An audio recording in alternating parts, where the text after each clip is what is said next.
দেখুন, কিছুদিন আগেও জি রামজি নিয়ে আমাদের এখানে ত্রিপুরা প্রদেশ বিজেপির এই আমরা এই অফিস থেকে প্রেস কনফারেন্স করেছিলাম।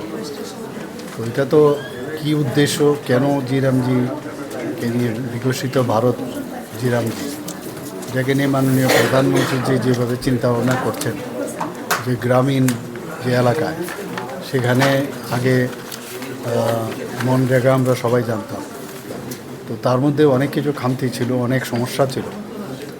তো সেটাকে রিয়েল ঢঙে যাতে যে উদ্দেশ্যে সেটাকে বানানো হয়েছিল সেই উদ্দেশ্যকে সামনে রেখে কিছু এডিশন অল্টারেশন করে সেটা করানো হয়েছে।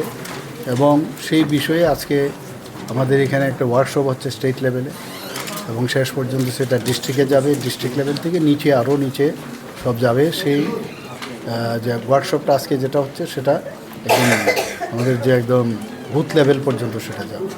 তো সেই বিষয়ে আজকে এখানে আলোচনা।